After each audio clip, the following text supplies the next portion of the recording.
So the video which I posted previously about my 4-year ownership experience of my Tata Tiago have got a little bit of an attention, and Tata Motors have reached out to me on checking what exactly the problems I was having with the Tata service.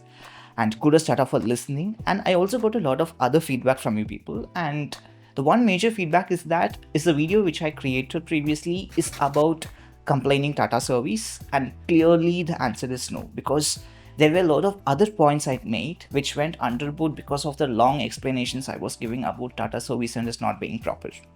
So hi, I'm Sridhar. This video is to summarize and highlight the points of my previous video.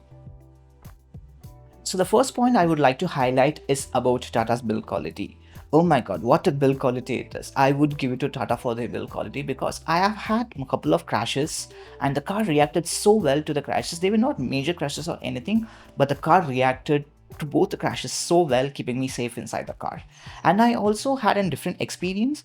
So I was at my friend's car. It was in Grand Vitara and it was a Suzuki car, and I was in the driver's seat. I was trying to close the door shut and the door felt like a paper, and that is where I realized my budget car's door is a bit heavier than that car. So that doesn't mean that the Tata car is safer or anything. There is a lot of other things that involves in the safety, but how good the build quality, I can understand it from that particular incident and a lot of other incidents I have with multiple other branded cars. Moving on to the second point that I would like to highlight is about maintenance. So my car had done around 56,000 kilometers and my car is around 4.5 years old. And till date, I have not spent even a single rupee on the name of mechanical issue. So the other things that I've been mentioning in my long video about the audio control in the steering wheel is not working properly, the struts in the boot is not functioning properly and stuff. And I would like to call them as N periodic maintenance, like the tires and the batteries that I have changed. But as a mechanical issue like the suspension or any other things, I have not got any kind of issue till now, and my car has been doing so well on those cases. And why I am telling this as a point is because there are other friends of mine who has Volkswagens and Fords and Mahindras. So they have spent around like 30 to 40k rupees on 50,000 kilometer mark on changing some sort of a mechanical part in their car. So on that front, my car has been so good, and I am the person who uses my car like an wild animal, and I've been only wild to my car. I never slow down on bumps, I never care about a pothole, and I take my car wherever it goes. So with all those rugged usage I have with my car, I really feel that this car has to have some sort of a mechanical issue, but it has not thrown me any sort of a mechanical issue so far. So moving on to my third point, would I recommend Tata or Tiago? And let's get started with Tata. And yes, I would recommend Tata for the three category of people I've created. So the first category of people are the ones who runs minimally in a year. So let's say if you are driving under 5,000 or 6,000 kilometers a year, I would completely recommend Tata for you guys, because the car is built so rugged and nice that does not tend to go back even if the service center messes things up. So the second category of the people are the ones who knows a little bit about the car maintenance. So let's say if you have the knowledge of how to check an engine oil, how good the engine oil is it burnt or not, or check the brake pads and check the wheel alignment and stuff, I would recommend Tata cars for you guys, because even if the service center messes up things, you can actually identify the issue and get it fixed before it turns to a bigger problem. So the third category of the people are the ones who is trying to be enthusiast like me. So the Tata will give you a table to learn a lot, because the Tata will not do certain things properly, so that you will have to visit to the local garages or the local mechanics. If you go there, they will patiently explain you what exactly is wrong, and then they will teach you what it is, why it is done, and why should you do it, and then why it has gone bad in the first place. So you can learn a lot about the car, and I think Tata provided me that table multiple times, and I really thank Tata for that. So now, would I recommend Tiago?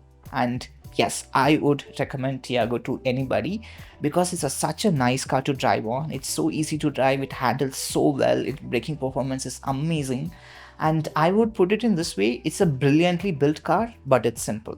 So that doesn't mean that this car is perfect. It has its shortcomings like engine, gearbox, cabin noise, and the lights. So to counter, first, the engine. The engine is a good engine, but it's not a refined engine like Volkswagen or Ford. But it's a hardworking engine. Whatever you throw at it, it's going to do its job, and it's not going to fail on you for sure. And secondly, the gearbox is slow and notchy, and you're not the person who's gonna take the car to the road and call people to race with you.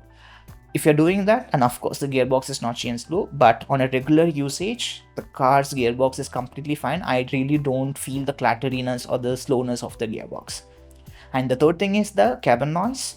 The cabin noise is there, yes, of course, the road noise, the engine noise, and the tire noise is coming inside the cabin. And the good music system aces those things for me.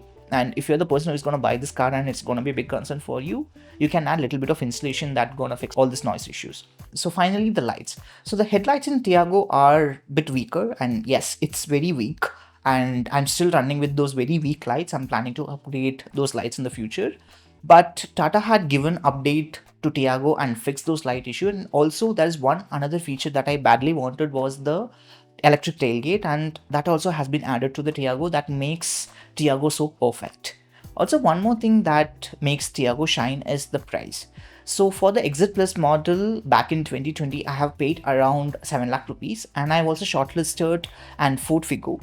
And the Ford Figo was costing around like 9 lakh rupees with half of the features which Tiago offered.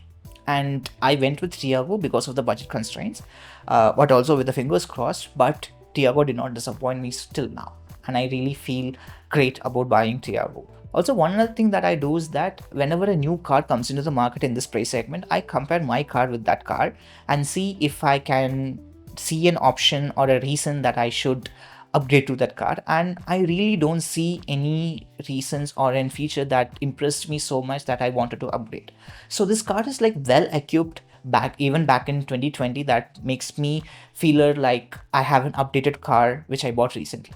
So Tata Tiago is so good, and I would recommend Tata Tiago to anybody all day, every day. So the one good thing I really like about Tata is about their new launches and the updates they bring into the market. I really loved those two new engines which Tata launched and the new features which they put out recently.